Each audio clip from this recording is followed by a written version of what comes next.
qaynona onamlar, oyijonimlar, ular menga Allohdan berilgan ne'mat bo'lganlar. Mana shu 20 yillik kelinlikni vaqtimda umuman oyijonim bilan bir marta ham sammanga bormaganmiz. Bu holatga kelishiga sabab bu gemoroydan yillar davomida qon ketib yurishi bo'lgan. Mana shu kasallik sabab ertaga bu dunyodan tark etib ketadi. Og'risa yashiradigan bo'lish kerak emas. Nilufar opa, mana har bir bemori tuzalishini ko'rib, bilasizmi, rohatlanaman-da. Unaqa holatni eshitmaganman.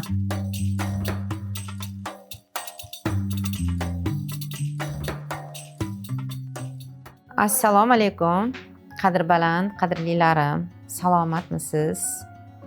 Sizning huzuringizda yana Nilufar guli loyihasining navbatdagi soni. Yana bu sonda ham siz kutganingizga arzigulik, sizlar kutgan bitta ko'rsatuvdan keyin juda ham ko'p savollar yo'llaganingiz proktolog vrachimiz Dinaraxon Fazilovani taklif qilganmiz. Assalomu alaykum Dinaraxon. Xush kelibsiz. Alhamdulillah. Rahmat. Yana yo'ldamasdan shuncha ishdan ortib kelganingiz uchun qancha savollarga bugun mana javob olishadi. Tashakkur tomoshabinlar nomidan. Esingizda bo'lsa, sizni 2-3 marta syomkaga chaqirganimda umuman holatingiz juda ham yomon edi. Qaynanangizlar olamdan o'tib qolibdilar, lekin menga eng ta'sir qilgan narsa, joylari jannatda bo'lsin, shundoq mehr bergan ekanlarki, shundoq qanaqa qilib qaynanasidan ayrilib qolgan kelin, necha yillik kelinsiz? 20 yillik. 20 yillik kelin. Mana hozir aytmoqchimanki, balkim savolim sal qo'polroq tuyular. Hozirgi ba'zi qizlar qaynanasi yo'q joyga kelin bo'laman, men alohida chiqib ketaman, hali kelmasdan qaynanasiga bir nima deydi, yomonlik tilab keladi-da, ya'ni o'g'il tug'ib, katta qilib bersada, o'zi yo'q bo'lsa bu hayotda, faqat o'g'lini tashlab ketsa. Siz 20 yillik kelin bo'lib 3 oylab o'zingizni qo'lga olishingiz juda ham qiyin bo'ldi. Hatto davleniya kasaliga uchrab qoldingiz, kela olmadingiz. Yo'q, Nilufar opa, men yig'lab olaman. Men hozir holatim chatoq dedingiz. Qanaqa qilib shunaqa kelin bo'lish mumkin? Endi o'zi asli qaynona onamlar, oyijonimlar, ular menga Allohdan berilgan ne'mat bo'lganlar. Biz to'y qilganimizda, men kelin bo'lib tushganimda 1-kurs magistraturada o'qirdim. O'sha paytda o'sha to'yda oyijonim so'zga chiqqanlarida, "Men bu qizni qiz farzand qilib o'zimga qabul qildim. Men 2 ta qizim bor, endi meni qizim 3 ta bo'ldi. Meni 3 ta farzandim bor, endi meni farzandlarim 4 ta bo'ldi" deganlar-da. Inshaalloh. Oyijonim o'sha gaplariga vafoli bo'lib, haqiqatda menga asli onalik qilganlar. Bir marta ham qaynonalik qilmaganlar. O'shaning uchun men ularni bor yaxshiliklarim bilan, butun qalbim bilan suyganman. Mehrim tushgan, yaxshi ko'rganman. O'zi qaynona kelin munosabatlarini o'rtasida endi albatta ikkita tomondan bir-biriga bo'lgan mehr bo'lsa, o'sha mehr gullab o'ziniki natijasini ko'rsatar ekanda. Mana shu 20 yillik kelinlikni vaqtimda umuman oyijonim bilan bir marta ham sammanga bormaganmiz. Endi Dinaraxon qarang, qarz 2 qo'ldan chiqadi.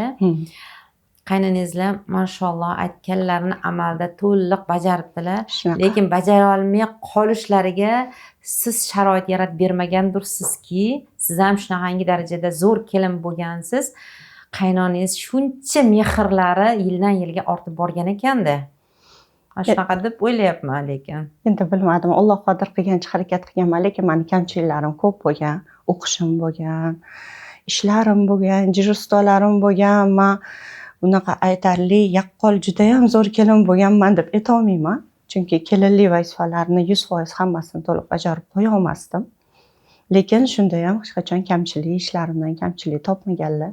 Lekin harakat qilganman. Masalan, ishdan kelib shu uy, oila mas'uliyatini bo'ynimga olib harakat qilganman, lekin baribir oyijonim bilan qarashib, hech qachon meni yolg'iz qoldirmaganlar. Men o'qishdan kelganimda masalan uyda doim ovqatlar tayyor bo'lardi.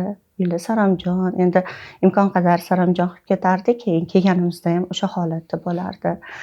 Doim yonimda bo'lardilar-da, doim qo'llab-quvvatlardilar har tomondan. Nafaqat uy ishlari, masalan, biror bir maslahat so'raydigan bo'lsam, mana oyijonim ham maslahat go'yim bo'lganlar-da. Biror vaziyatga kirib qolsam, biror bir yechimini topa olmaydigan vaziyatim bo'lib qolsa, oyijonim ham maslahat go'yim bo'lardilar. Qattiq Alloh aqlli rozi ayol bo'lgan bo'lsin. ekanlar. Juda aqlli, oqilli inson bo'lganlar. Alloh oxiratlarini obod qilsin. Amin. Ularni yo'qotish bizga juda ham endi og'ir musibat. Albatta inna lillahi inna ilayhi rojiun. Biz Allohnikimiz. Biz Allohga qaytamiz. U Allohimning bergan taqdiri. Unga hech qachon norozi bo'lmaymiz, lekin yaxshi ko'rib, Yo'qotish qiyin, yaxshi ko'rgan odamingizni, og'ir, yoningizda yurib, kulib, yugurib turgan inson to'satdan yo'q bo'lib qolsa, unda juda ham og'ir botib qolar ekanda. Bir ayol shifokor, mayli bir ayol menga aytadi. Qutulibsiz-da, dedi. Men aytdim, tushunmadim. Qanaqa qilib kelin deydi, qaynonaga deydi, shunaqa kuyinadi deydi. Ya'ni qaynonangizdan qutulibsiz deyaptilarmi? Shunaqada vaziyat bo'lib qoldi-da. Yana undan tashqari boshqalar ham, qaynonaga ham shu kuyinar ekanmi? Xursand bo'lib yurmaysizmi? Bitta yengillik bo'libdi-da. Shu bundan xunukroq so'z eshitmagan bo'lsam kerak hayotim davomida, dedim Nilufar opa. Endi mana bizni fojiamiz qayerda? Qanaqa qilib shuni bu onani yo'qotdik-ku biz. Bu ona-ku, ertaga biza kimgadir qaynona bo'lamiz-ku. Biza qilgan qanaqa muomala qilsak onajonlarimizga ertaga bizni farzandlarimizdan, kelinlarimizdan xuddi shuni mahsulini olamiz-ku Nilufar opa. Endi sizga shu gapni ayta olgan inson qiziga nimalarni aytishi mumkin? Ajrashib kelayotgan qizlarning o'zida emas ayb. 200% ular tarbiya bergan onalarida. Dinaraxon. O'shanga hayron bo'laman-da. Mana shunaqa gaplar ham ko'p uchrab turadi-da. Mana qanaqa qilib siz kuyinasiz? Qaynonaga ham inson kuyinadimi? Ajoyib ekansiz. Har xil gaplar eshitildi-da. Hattoki bemorlarim orasida ham shunaqa gap bo'ldi. Endi suhbat mana ishga chiqqanimdan keyin suhbat jarayonida ko'zim yoshlangan bo'lsa kerak. O'ychan bo'lib qolgan bo'lsam kerak-da. O'shanda endi shu ochiqlanib, shuni bilib qolishgandan keyin shunaqa kuyinasizmi degan gaplar bo'lib qoldi-da Nilufar opa. Men aytdim, endi bu haqiqatda fojiamiz shunda bo'lsa kerak. Ertaga mana hattoki mana oyijonim o'limlari kuni, o'sha kuni o'limlaridan 3-4 soat oldin ko'p duo qildilar-da meni. Bolam bag'rilariga bosib, qo'llarimni ushlab, o'pib, yuzlariga surib, bolajonim, siz menga Allohning mukofotisiz. Sizni menga Alloh bergan ne'mat qilib dedilar. 2 o'g'lingiz bor. O'zingizga o'xshagan kelinlarni qiling. Men orqalarini massaj qiladim-da, keyin bag'rimga bosdim-da, oyijon. Endi bunaqa gapdan keyin qanaqa qilib bag'ringizga bosa olmaysiz? Bosib, oyijon dedim.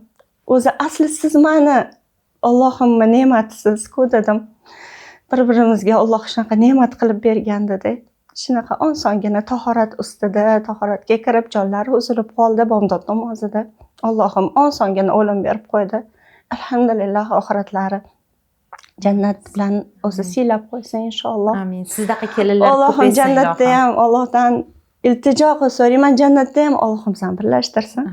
Amin. Umid qilaman, ishonaman inshaalloh shu oyijonimlar bilan, onamlar bilan Alloh jannatda ham birga qilsin. Men kabi sizni kim tomosha qilsa, hamma onaxonlarni qalbidan o'tadigan orzu, Dinaraxondek mehribon, mehrli kelin nasib qilsin deyishadi.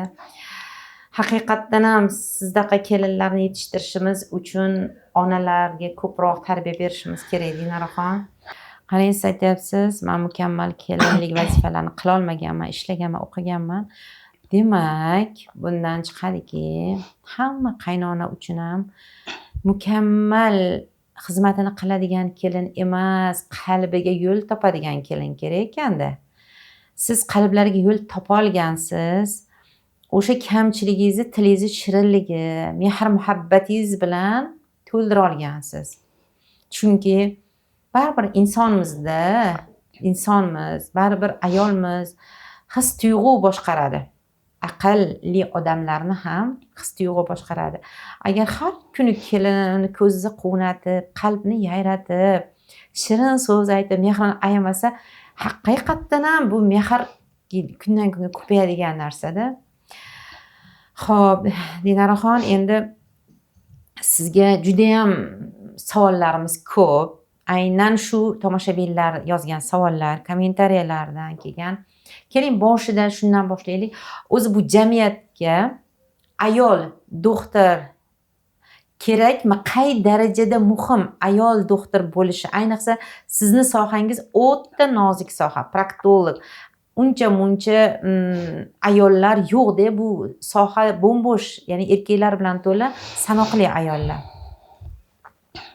O'zi asli jamiyatga ayol mutaxassis juda ham kerak. O'zi bir inson donishmandi oldiga borib, "Mani 2 farzandim bor. Bir o'g'lim, bir qizim bor. Lekin ikkalasini o'qitishga qurbim yetmaydi. Qaysi birini o'qitishga siz menga maslahat berasiz?" deb maslahat so'rab borgan ekanlar-da. Shunda haligi donishmand: "Siz qiz farzandingizni o'qiting. Agar siz o'g'il farzandni o'qitsangiz, siz bir insonni o'qitgan bo'lasiz. Agar siz qiz farzandni o'qitsangiz, butun jamiyat tarbiya topadi", deb javob bergan ekanlar. Shunda tushundim sizni hazrat, deb minnatdor bo'lib ketgan ekanlar. Endi ayol kishini yetuk mutaxassis qilib, masalan, o'zini ishini ustasi qilib qo'yilsa-da, endi u ayol nafaqat o'zini ishini ustasi bo'ladi, Nilufar opa, u oilada suyukli yor bo'ladi. U oqila kelin bo'ladi, mehribon ona bo'ladi. Keyin haligi oilada butun oilani ishlarini joy-joyiga qo'yadigan orasida kelin bo'ladi-da. Juda bo'ynida mas'uliyati ko'p. Uni yana farzandli burchlari bor. Undan tashqari shu jamiyatga biror bir manfaati yetadigan mutaxassis bo'lsa, o'sha jamiyat uchun, xalqi uchun katta yordami tegadigan bitta yetuk kadr bo'lishi kerak bo'ladi. Shuning uchun biz ayollarni haqiqatda ayol mutaxassislarni ko'paytirishimiz kerak. Ayniqsa shu meditsina sohasida, jarrohlik sohalarida, jarrohlik o'zi murakkab soha bo'lgani uchun hamma ham bu sohada o'qitmaydi. Hamma ham ko'mak bo'lmaydi, hamma ham yordam bermaydi. Ancha yillar o'qitish kerak-da. Juda ko'p yillar davomida. Masalan, men 7 yil bakalavr o'qiganman, 3 yil magistratura, 3 yil aspirantura, 3 yil doktorantura, shu hamma etaplardan o'tganman-da. Shu o'tganimda hammasida menga endi suyanchiq bo'lib, shu turmush o'rtog'im, onamlar rahmatli, oyijonim, adajonim rahmatli, hammaligi turib berishganda. Ular bo'lgani uchun men alhamdulillah shu martabalarga yetishganman. Ular bo'lgani uchun men mutaxassis bo'lib yetisha olganman. Ular bo'lmaganda balki bu yutuqlarga erishmagan bo'lardim deb o'ylayman-da. Ular borki, men o'zim maqsadimga erisha olganman, alhamdulillah. Sizdan davo topib, yig'lab duo qilib ketayotganlarni duolarida, demak, mana shu atrofingizdagi eringiz, qaynotangizlar, qaynonangizlar, onajoningizlar, hammalarini hissalari hammalariga yetib boradi. Qani bizni o'zbeklarda to tez yordam mashinasi chaqirilmaguncha doktorga yuborilmaydigan kelinlar bor. Aynan kelinlar. Chunki buni tan olamizmi, yo'qmi, bizni jamiyatimizda ayrim joylarda kelinlarning huquqlari chegaralangan. Bundoq mana shu dorini giyohga ezib qo'ysangiz mana bunaqa bo'ladi. Mana buni siqib qo'ysangiz yoki mana buni ichib yuborsangiz mana bunaqa bo'ladi. Biz ham o'lmaganmiz, siz ham o'lmaysiz qabilida 30-40 yoshidanoq belangi bo'lib qolgan, matkasi tushib qolgan, gemoroy bo'lib, juda azobda qolgan ayollarni juda ko'p ko'rdim. Shunga nima deysiz? Endi haqiqatda shunaqa insonlar bor. Masalan, biror bir kelinida biror bir shikoyatini sezib qoladi, lekin endi birinchidan o'zi ayol kishi juda uyaladi, iymanadi. Buni ochiq, oshkor qilishga, bu dardini Birinchidan turmush o'rtog'idan ham uyaladi. Qaynona qaynotadan uyaladi, oiladan uyaladi, nima deyishni ham bilmaydi-da. Ko'chadan eshitgan, tanishlaridan eshitgan hamma dori muolajalarini qilib yuradi. Oxiri shu darajada уже bekitolmaydigan darajaga yetib kelgandagina o'zi ochib yoriladi u. Qanaqa holatlar ko'rgansiz? Juda ko'p holatlar bo'ladi, Nilufar opa. Juda ham kasallik o'tkazib yuborilgan. Endi koloproktologiya juda ko'p kasalliklarni o'z ichiga oladi. Shunaqa bemorlar bor. Yarali kalitli bemorlarimiz bor-da, Nilufar opa. Mana asli ichi tez-tez buzilib, ichi ketish bilan boshlanadi.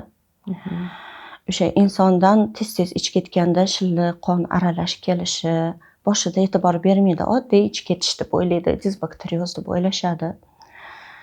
E'tibor bermasdan dori-darmon ichib yuradi.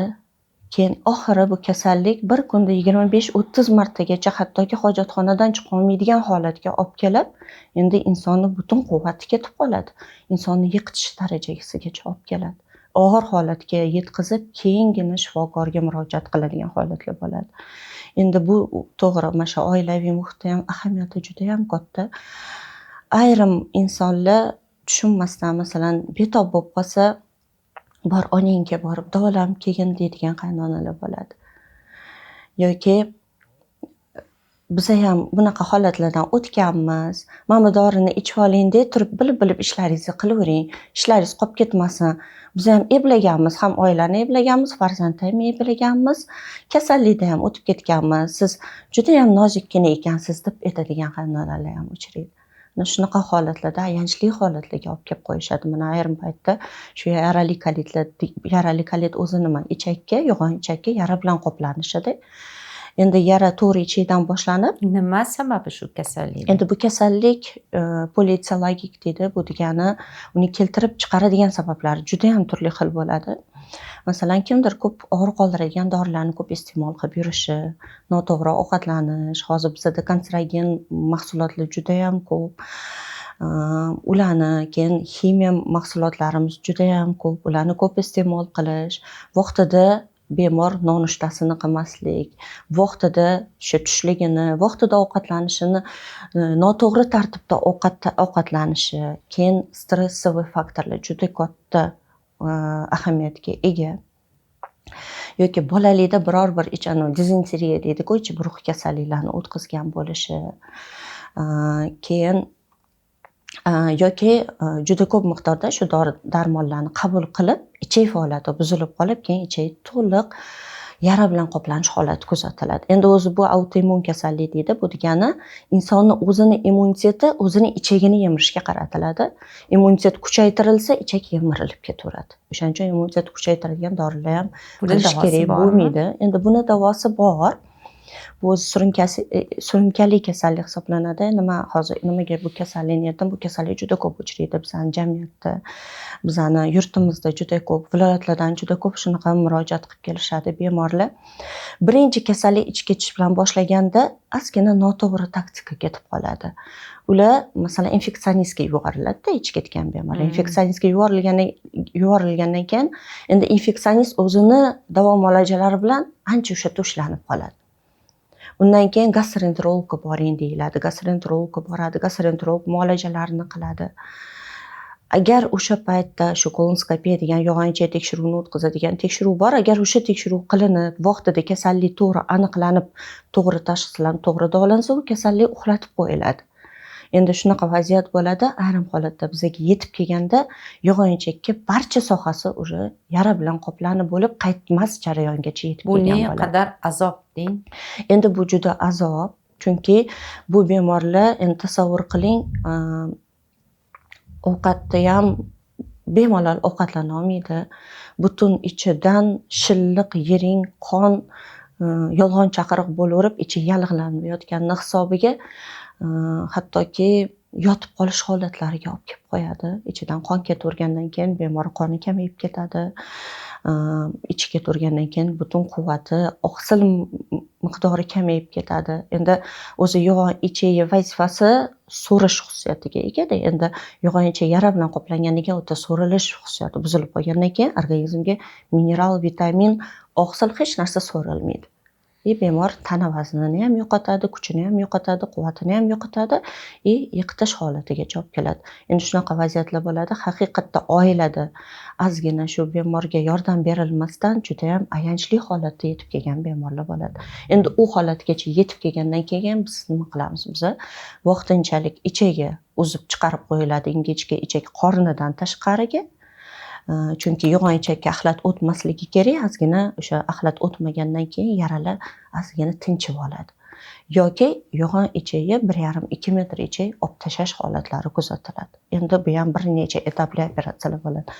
Shuning uchun biz ayollarimizga, nafaqat ayollarimizga, bizning hamma xalqimizga agar shunaqa holatlar bo'lsa, albatta proktolog degan mutaxassislik borligini ko'pchilik bilmaydi, Nilufar opa. Shu proktologga murojaat qilish kerak bo'ladi. Masalan, ichi ketdimi, faqat infeksionist bilan to'xtab qolish kerak emas, gastroenterolog bilan o'sha yerda o'zida faqat ularni davo muolajalari bilan to'xtash kerak emasda, yana proktologga murojaat qilish kerak bo'ladi. Shunda to'g'ri tekshiruv qilib, to'g'ri tashxis qo'yib, to'g'ri davolansa, inshaalloh kasallik uxlab qoladi, yo'qolib qolmaydi kasallik. Shunaqa kasallik 5 yil davomida uyg'onmasa, o'zi kuz-bahor mavsumini yaxshi ko'radi, stresslarni juda yaxshi ko'radi, biror bir stress holatlari bo'lsa, tez uyg'onib qoladi. Keyin bemori mazasini qochirib qo'yadi. Agar o'sha holatgacha olib kelmasdan, to'g'ri davolab, 5 yil davomida kasallik uyg'onmasa, kasallikdan tuzaldi deb xulosa qilsa bo'ladi. Endi stresslarsiz bir haftani o'tkazsa ayting.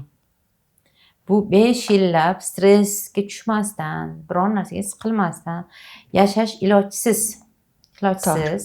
Va yana bitta narsa, hamma ham sizga o'xshagan, juda ham tajribali, mehr bilan sinchiklab tekshiradigan doktorlar qo'liga ham tushavermaydi-da. Ayniqsa viloyatlarda juda ham voqealar ko'p. Oddiy kasallik noto'g'ri tashxis oqibatida umuman tuzalmaydigan kasallikka aylanib ketgan holatlar juda ham ko'p. Endi shuncha xalqimizni mayli undan bir 100dan biridir bu kasallik, 1000dan biridir, milliondandir. Endi milliondan deya olmaymiz, juda ko'p, lekin ko'p. Qayerga murojaat qilsa, ertaroq masalan hamma ham kelolmaydi Toshkentga. Qanday mutaxassisni topish kerak, qayerdan topish kerak? Masalan, oblastda markazga ham kelolmaydigan bir sodda Bor. Ko'pchilik. Puli yo'q. Shunaqalar bor. Ular yoki tabiiy qanday kun kechirib hayotini shu og'riqsiz, shu kasallikni sal bo'lsa ham tinchlantirib o'tkazish imkoni bor. Nima maslahat bera olasiz? Endi shu vaziyatda demoqchimisiz? Shunaqa, masalan, hozir siz gapingizdan keyin ular tushunib qoldi. Demak, menda ham shu nimadir noto'g'ri ketyapti. Shu aytayotgan, Dinaroxon aytgan belgilar menda o'tyapti deydigan tomoshabinlar ichida bo'lib qolishi mumkin. O'shalarga masalan tabiiy aniqlashni yoki tabiiy usulda qanaqadir o'zini ehtiyot qilib yurishi nima maslahatini bergan bo'larsiz? Eng yengili, hech bo'lmaganda. O'zi asli ular nimadan saqlanish kerak? Birinchi o'rinda diyeta deb aytamiz. Diyetasi sut mahsulotlarini bu kasallik juda ayanchli qo'zg'atuvchisi hisoblanadi. Masalan, sut, qaymoq, smetana. Umuman sut mahsulotlarini biz keskin chetlab qo'yamiz, bemorga mumkin emas, voz keching deb aytiladi, chunki asosiy qo'zg'atuvchi sut mahsuloti hisoblanadi. Ayniqsa mana qishloq sharoitida o'sha mol, hol, baribir sut mahsulotlari ko'p bo'ladi. Naborot sut qaynatib ichib oling, yaxshi bo'lib qolasiz. Shunaqa deb o'ylashadi-da.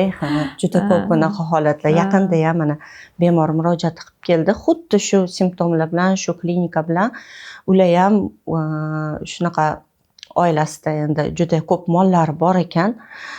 Keyin siz sut mahsulotlarini umuman qabul qilmaysiz deb aytsam, endi kasallikni tekshiruv o'tkazuvdik, yarali kolit tasdiqlandi haligi ayolda. ular aytadilar qanaqa qilib yillar davomida man faqat sut mahsuloti bilan biz kun ko'ramizku, biz sutsiz yashamaymiz-ku deyaptilarda. Keyin men aytdim yo'q, endi shu kasalligingizni to'xtatish uchun, o'zingiz tuzalish uchun niyat qilib shu narsani endi chetlov qo'yildimi, shundan o'zingiz ehtiyot qilasiz. Birinchi o'rinda shu sut mahsulotlarini cheklash.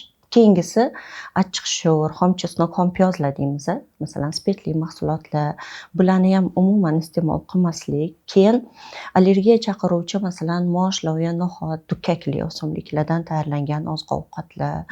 Keyin xamir ovqatlar ular hazm bo'lishga biroz qiyinchilik tug'diradi. Endi ichida yallig'lanish holati bo'lgandan keyin ichak hazm qila olmaydi. Shuning uchun ularni kamroq iste'mol qilish buyuriladi. Ularni asosiy yeydigan oziqasi go'sht va guruch bo'lishi kerak. Chunki oqsilga boy mahsulot, chunki bularda oqsil keskin kamayib ketadi so'rilish buzilganlik hisobiga. Shuning uchun ular go'sht ularga buyuriladi mol go'shti, yog'siz baliq go'shti, parranda go'shti. Juda ko'p miqdorda go'sht iste'mol qilish buyuraman. Keyin guruch mahsulotlarini, guruchli ovqatlarni har kuni osh qilib yeyiladi deyman, lekin oshni go'shti bo'lmasa, go'shti bo'lmasa guruch yeydi-da. Faqat guruch yeydi. Guruch yengil non yeyish mumkin emas, Nilufar opa. Nonni 2 kunlik, 3 kunlik, endi ular tandirda nonlar ko'p yopiladi-ku. O'shani quyoshda quritib, ana suxarik deymiz biz, quritilgan non, svejiy non yeyish mumkin. Svejiy non yeyish kerak emas ularda. Agar yarali kalit holatda bo'lsa, ularga yengil nonlarni yeyish. Bir umrmi? Endi aytdim-ku, agar 5 yil davomida kasallik uyg'onmasa, keyin hamma mahsulotlarni oz-ozdan yeb ko'tariladi, ko'paytiriladi. 5 yil kami. 5 yil Nilufar opa, sabr talab qilinadi. Chunki bu kasallik juda murakkab kasallik hisoblanadi. Agar kasallik zo'rayib ketib, kasallik to'xtamasa, insonning hayotiga savol bo'lib qoladi. Uni letalnost deydi, uni o'lim ko'rsatkichlari ham juda yuqori hisoblanadi. Shuning uchun endi inson uchun hayot go'zal, o'zini farzandlariga kerak, oilasiga kerak, shuning uchun inson harakat qiladi. Yo'q, ko'pchilik amal qilishadi. Aytganlarimizga amal qilishadi. Keyin ularning dorisi topilish qiyin bo'ladi Nilufar opa. Bu dorilar Germaniyadan kelinadi. O'zi preparatlari o'sha immuniy yarali kolitni davolaydigan preparatlar. Falon puldan deng. Qimmat turadi. Endi uni analoglari ham bor, arzonroq preparatlar bor, mana Turkiyadan keladigan dorilar ham bor. Lekin mana shunaqa oila bor, haqiqatda olib bera oladigan oilalar bor. Shunaqa oilalar bor, torisini olib bera olmaydigan oilalar ko'p Nilufar opa. Haqiqatda. Mana Dadinaroq ham ko'p oilalardan kelayotgan shu siqilib dardini yozishadi. 18ga 20ga kirib oq yub, oq tarab qizimizni uzatamiz. Chiroyli holatda, sog'lom holatda, bir joyi og'rimagan, ahlimagan qizimizni allada aziz qilib o'ralgan qanday qilib uzatamiz.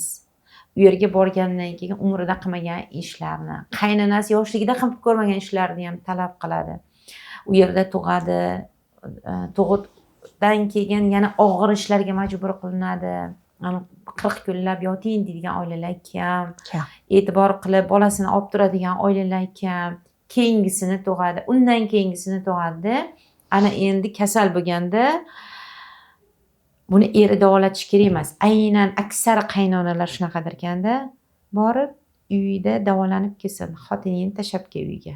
Bolasi kasal bo'lib qolsa ham uyga borib. Axir ular qizlarini bolalari bilan qo'shib bermagan-ku, bola ularniki.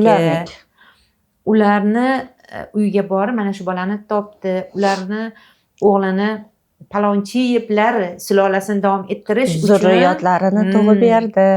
Tug'ib berdi, katta qilyapti, joni boricha harakat qilyapti. Yana 5 yil to'y qil desa, onang olib kelish kerak, bosh oyoq sarpo, o'g'limga, bolalarga, menga. Endi bu qachongacha? Axir yana ota-ona o'zi davolat bersa, bolasi kasal bo'lsa ham davolat bersa, nima deb o'ylaysiz? Bu na islomga, na haligi zamonaviylikka qaysi biriga to'g'ri keladigan holatda? Endi bu ilmsizlik deb o'ylayman-da Nilufar opa. Ilmi bor, ham dunyoviy ham islomiy ilmi bor insonlar bunaqa bo'lmaydi-da. Agar haqiqatda ilmsizlik, o'zi zaif insonlarda shunaqa bo'lsa kerak, bilmadim, lekin bu yaxshi narsa emas. Endi biz u qaynonalarni qaytadan tarbiya qila olmaymiz, Nilufar opa. Biz Shunisi har yomon-da. bittasi bilan biz shug'ullana olmaymiz. Endi shunaqa holatlarda nima qila olamiz? Mana shu juda ko'p mana bunaqa ko'rsatuvlarni ko'rib, balki xulosa qilishar qaynonalar.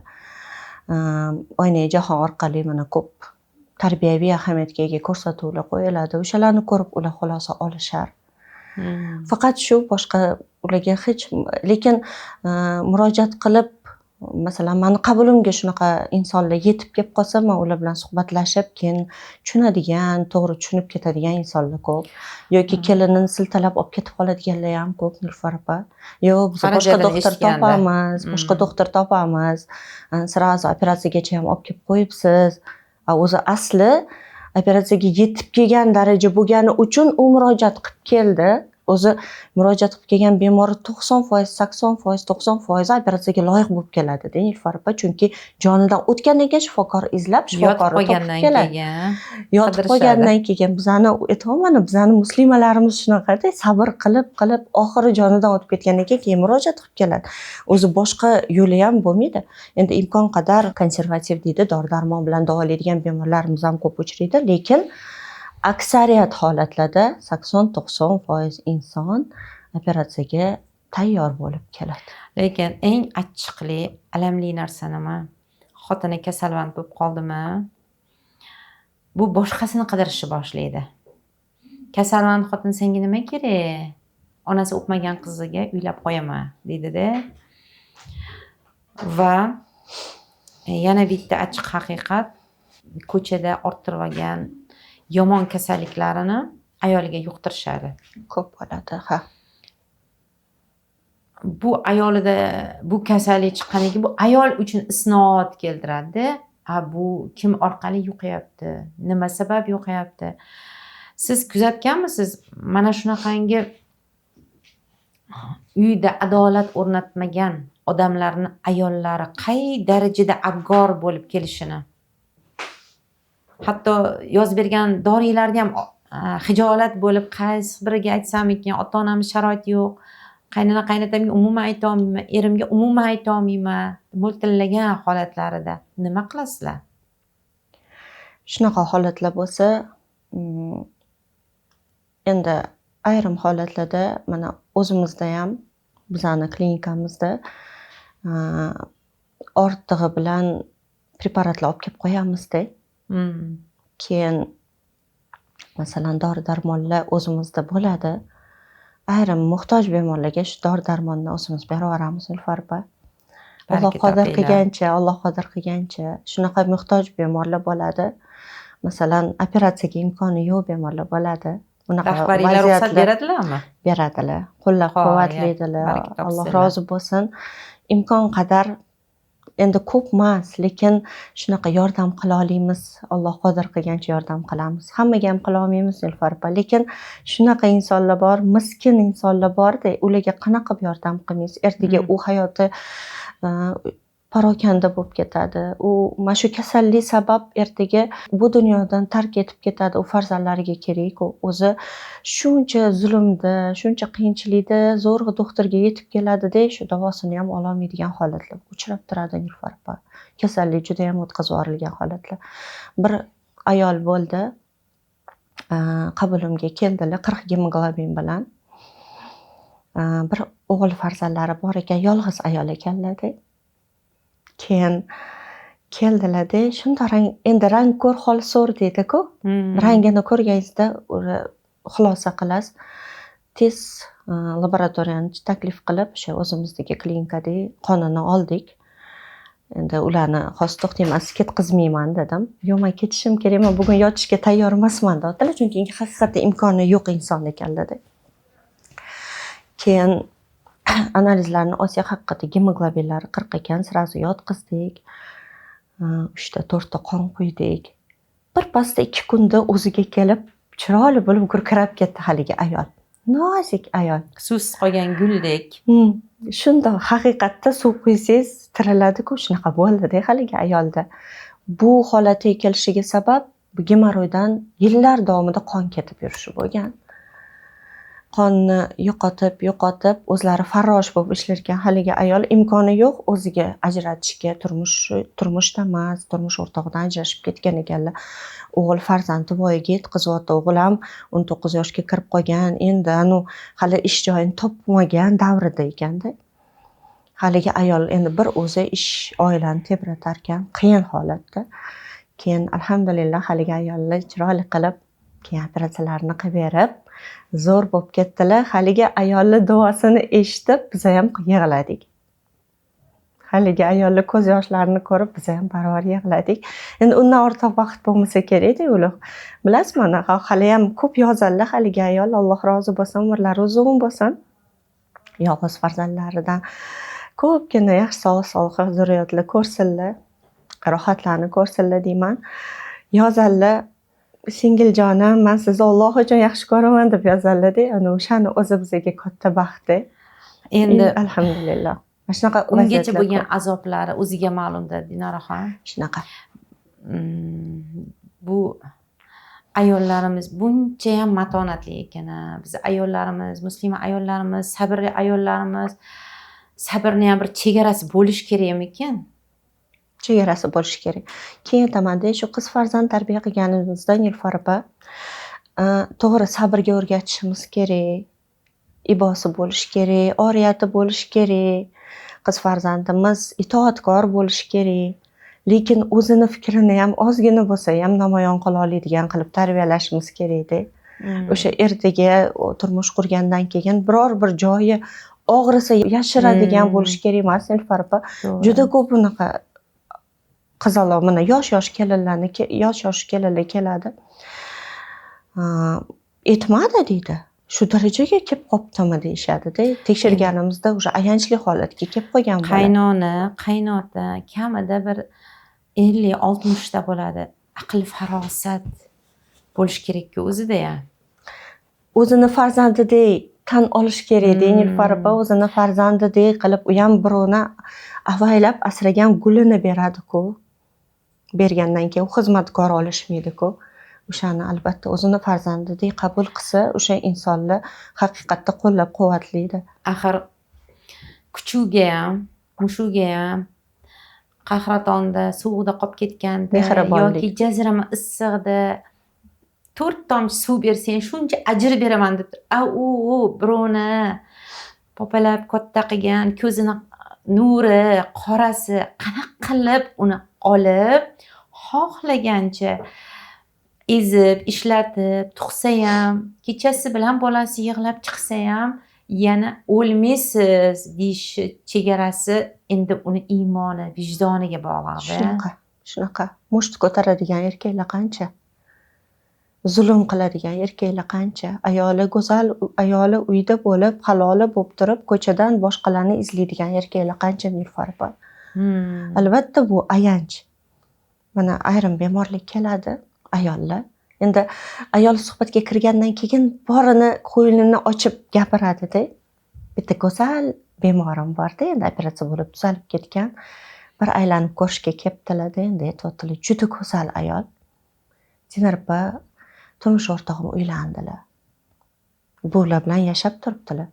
Ko'nsang shu senga taqdir, mana men uylandim. Deb, men nima qilaman? Men Alloh roziligi uchun men rozi bo'ldim dedi. Lekin ichidan kuyganini o'zi biladi. Ko'zlari baribir yoshga to'lib ketyapti, aytib beryapti.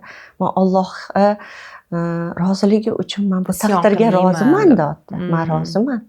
Chunki men jannat uchun shu erim orqali jannatga kiraman deyapti-da, lekin ichidan yonyapti-da, Nilufar opa, ichidan yonib turibdi. Shunaqa insonlar ham bor. Yana birda uydaman, bir onaxon qo'ng'iroq qildilar. Bolajonim, meni bolam mazasi bo'lmayapti. Sizni topdim. Sizni yordamingiz kerak. Juda ham azobga qolib ketdi deb yig'layaptilar haliga. Men hoji onaman o'zim dedilar. 80-70 dan o'tgan onaxon ekanlar. Keyin onajon, mayli qizingizni olib keling dedim. Olib keldilar. O'sha kuni o'zida qabulimga olib keldilar, ko'rdim. Bilsam kelin qizmas. haligi ona yig'lab mani bolamni uzatib bering, jonidan o'tib ketdi. Bu har hojatga kirishida men buni ko'rib chidab turolmayapman. Yig'layapti, joni og'riyapti deb haligi onaxonni yig'lashlarini ko'rib, mashalloh dedim. Alloh onajon sizdan rozi bo'lsin dedim. Haligi qaynona kelinni bir-biriga munosabatini ko'rib, Alloh rozi bo'lsin dedim. Biz ham oyijon bilan shunaqa edikda, Nilufar opa. Mashalloh. Alloh rozi bo'lsin, oyijonim ham juda ajoyib yaxshi ko'rardik-da biz bir-birimizni. Hattoki shunaqa vaziyatlar bo'lib qolardi. Ishdaman, bo'lim mudiriman. Masalan, 38 ta ko'ykamiz bor, lekin 42 ta 45 ta kasal bo'lib ketib qolardi. Hamma kasalni joylolmaymiz-ku. Uzoq viloyatdan Xorazmdan bemor keladi, Surxondaryodan, Qashqadaryodan. Shunaqa holatlar bo'lgan. Oyijon, bemor ko'chada qolib ketdi desam, bolam uyga olib keling tartala. Uyga olib borardim haligi bemorni. Men aytaman-da, oyijon, shunaqa bag'ri keng insonlar-da. O'zim xijolat bo'lib so'rardim-da, oyijon, nima qilay, shu ko'chada qolib ketdi, qayerga joylashib bilmayapman-da. Bolam olib keling tartala. Keyin uyimizga kelib, uyda joy qilib berardik. Shu 1-2 kundan keyin yana bo'limimga joylab yuborardim-da. Endi order bilan kelgan ko'chada qolib ketmaydi. Bunaqa doktor, bunaqa holatni eshitmaganman. O'shanda endi bu ham aytibman-ku, mana oyijonimni qo'llab-quvvatlashlari bo'lardi-da, Nilufar opa. Keyin aytilgani, yerdagilarga rahm qilganlarga osmondagi rahm qiladi deb. Joylari jannatda bo'lsin oyijoningizlar. Amin, aytaman-da. Juda hokisor ayol bo'lganlar-da. Hattoki mana ma'rakalarda o'tganlarida butun eshitib o'sha bemorlar ham yetib kelishdi-da. Alloh rozi bo'lsin ulardan. Shunaqa ajoyib.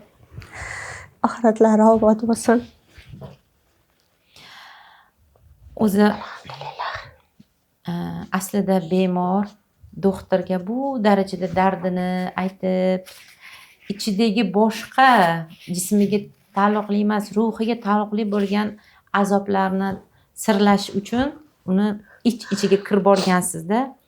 O'shaning uchun siz har qanday yaraga ham ma'naviy, ham jismoniy malham qo'yolganingiz uchun Dinoraxon sizga murojaat qilishadi.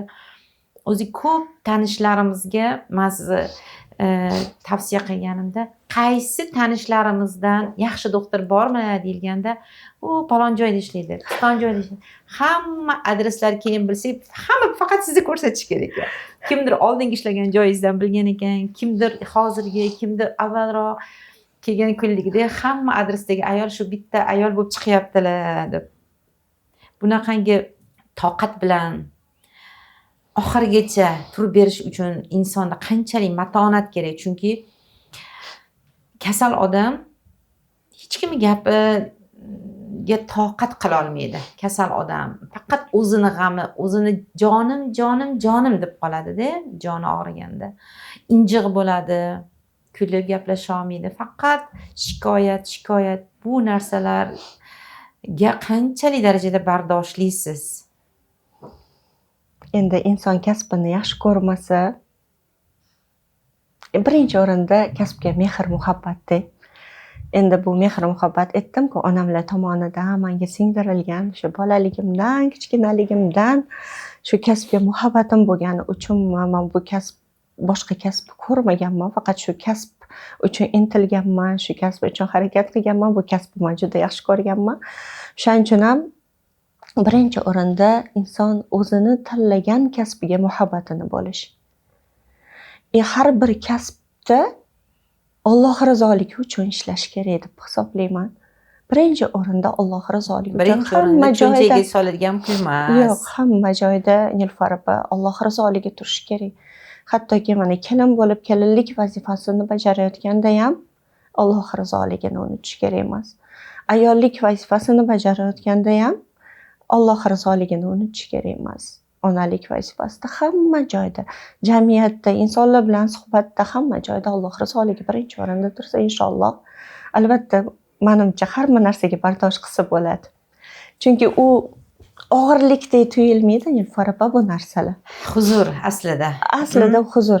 O'shani dardini eshita olib, unga yechim topib, yengillik qilib berish undan ortiq baxt bo'lmasa kerak. undan ortiq vaqt bo'lmasa kerak. O'shaning uchun mana har bir bemorni tuzalishini ko'rib, bilasizmi, rohatlanaman-da. Keyin rahmat aytaman o'sha onamlarga, oyijonim, adajonimlarga. Shu har bir rahmatni ularga ham inshaalloh savobi boradi deb umid Albatta. qilaman. Inshaalloh ular, chunki ularning mehnati, ularni menga bergan juda katta yordamlarida. Orqangizda tog' bo'lib, Shunaqa, kerak biz mana onangizlar haqida o'tgan safar suhbatlashdik. O'zlaridan kechib, shunaqa. sizni mana shu sohada qancha odamga joniga malham bo'lishingizda ularning xizmatlari juda ham beqiyos ekanda. O'sha ko'rsatuvdan keyin kommentariyalarda juda ham ko'p odamlar sharh qoldirishgan. Shunaqa doktorlarimiz ham bor ekanmi? Onalarining joylari jannatda bo'lsa. Haqiqatdan ham masalan har qanday doktorlikni xohlagan yoki boshqa sohani xohlagan qiz o'zicha bu sohani mukammal, agar atrofidagi ota-onasi birinchi o'rinda qo'llab-quvvatlamasa, undan keyin qaynona qaynota yordam bermasa, oxiri qiynaladi, kurasha, hafsalasi pir bo'lib ketadi shunda. Keling endi kasalliklarga qaytaylik, chunki chekka qishloqlardan ham bizni tomosha qilishadi va ularni aksariyatida savollari bor. Bunaqa mutaxassisni 20 yillab, 15 yillab o'qigan mutaxassisni har kuni ham topisha olmaydi, eshitisha olmaydi suhbatini. Juda ham oxirgi paytda ko'p eshitayotgan narsamiz matka tushishi ayollarda va borib bu matkani butunlay olib tashlashga to'g'ri keladi. Bu faqat tug'ruqning natijasimi yoki nima? Bu narsani oldini olish mumkinmi yoki bo'ldi matkasi olingan ayollarning ruhiy holati, jismoniy holati qanday bo'ladi? O'zi asli bachadon tushish holatlari, nafaqat bachadon tushadi, o'shanda Nilufar opa butun ichki a'zolarini tushish holati kuzatiladi bemorlarda. Masalan, qiynalib tug'gan ayollarda. Ya'ni faqat ayollarda, chunki ayollar tug'adi. Asosan Ya'ni ayollarda. ichki Erkaklarda ham a'zolarni- uchraydi, ichki a'zolar, masalan, ichak tushish holatlari erkaklarda. Endi biz Ularda- ayollar bilan ishlaganimiz ular uchun faqat gemoroyda kuchanishda. Endi Shunaqa. ayollarda aytyapsiz, matka asosiy tushishi bilan ayollarda boshqa organlar ham ichki tushadi. a'zolari o'sha ichki qorin bo'shlig'ini o'zi ichida tushish holati kuzatiladi. Endi birinchi o'rinda haqiqatda tug'ruqqa mashaqqat, qiynalib tug'ish, noto'g'ri tug'ruqqa olib borilishi. Keyingisi og'ir mehnat. Ayollarimiz o'zini asrashmaydi. Tug'ib bo'lgandan keyin yugurib chiqib o'sha ishiga, yana o'sha oilaviy muhitidan kelib chiqadi. Sharoiti majbur U oilaviy qiladi. sharoiti majbur qiladi, og'irlarni ko'taraveradi, kirlarini yuvadi, uy tozalaydi, butun yana o'sha mol sog'ish, tegini tozalash, o'sha tomorqasida hamma mas'uliyatni bo'yniga olib, yana og'ir mehnat qilib ketaveradi. Bekorga chilla deyilmaydi, Nilufar opa. Chillada o'sha butun ichi ilvillab turganda hammasi tiklanish holati bo'ladi.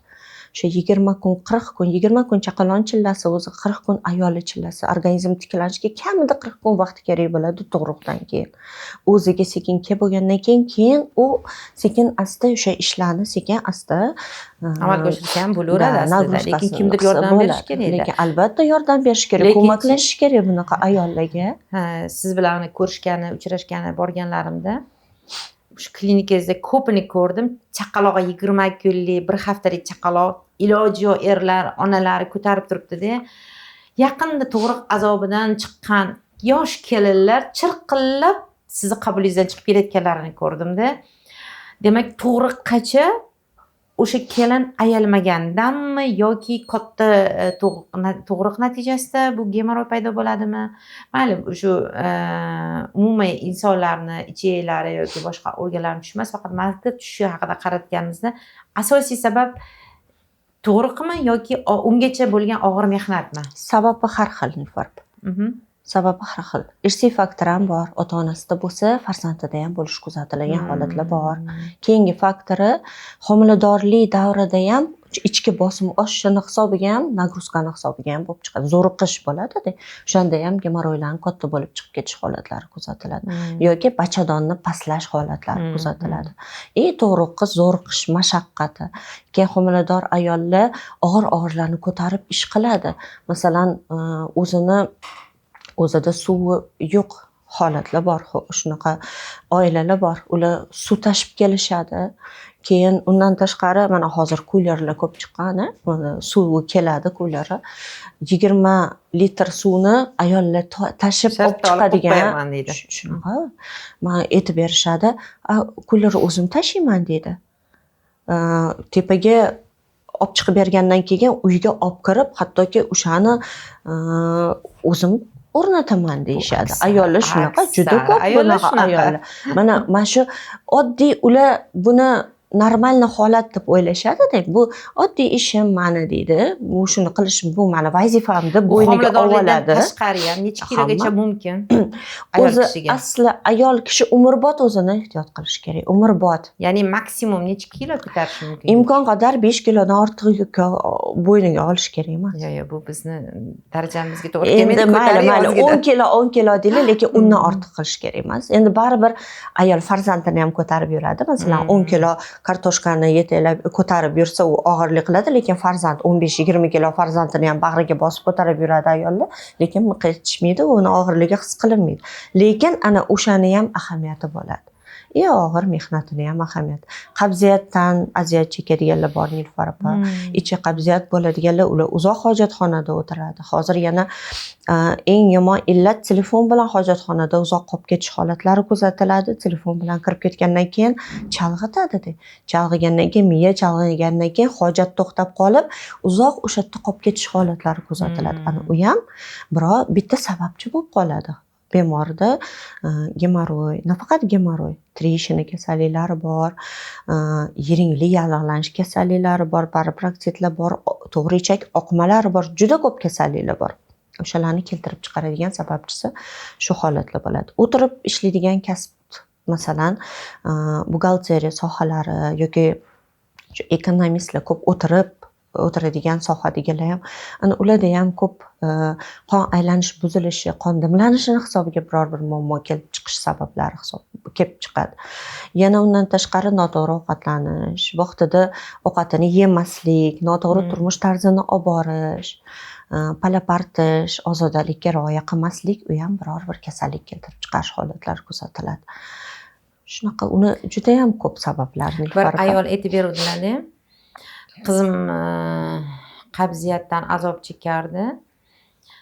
Professor aytdiki, mana shu salatdan, mana shu suv, mana shundan yemasang, ichmasang, sen undan katta professorga borsang ham, operatsiya qilsang ham, boshqacha yo'l yo'q. Baribir yana shu qabziyatdan keyin keladigan kasallik keladi. O'zi bizni mintaqamiz qabziyatga moyillik, qanaqadir juda ham 80% dan ko'proq erkaklar, ayollar ichida bu qabziyat kuzatiladi-da. Buni tabiiy nima yechimi bor? Endi hamma ham har stolda salat qilishga imkoni yo'q. To'g'ri, mana lekin masalan sabzavotlar hamma uyda bo'ladi. Sabzavotlar bo'ladi. Kesilmaloshim produktlar deymiz, masalan sut mahsulotlari, smetana, qaymoqlar, sutlar, mana ular ichni yumshatib beradigan yordamchi, ko'makchi mahsulotlar hisoblanadi. Keyin kletchatka deb aytamiz, masalan, karom, qizil sabzi, lavlagi, qovoq, keyin brokoli deymiz, masalan, gulkaromlar, o'shalarni ko'proq iste'mol qilish kerak. Keyin mana yogurtlar, o'zi qism tabiiy mahsulot, uyda qatig'i bor, qishloq holatlarida o'sha yerdan yogurtlar qilib, mevalarni qo'shib, o'shani qilib yeyishsa, u ham ancha yordam bo'ladi. Keyin suyuqlik miqdorini to'g'ri ichish kerak. Inson ko'proq suyuqlik iste'mol qilish kerak, Nilufar opa. Ko'proq qancha suyuqlik ichilsa, shuncha ichak faoliyati yaxshi ishlaydi. Qancha suyuqlik miqdorini kam iste'mol qilsa, shuncha qabziyatga moyil bo'ladi. yana harakat kimdadir harakat tez harakat bo'ladi, kimdadir harakati sust bo'ladi. O'shaning uchun inson ko'proq harakat qilishi kerak. Ish faoliyatidan kelib chiqib. Keyin mana ko'p bo'ladi qishloq holatlarida turshak, qorovulxo'rni qoqsa, anjiri qoqis.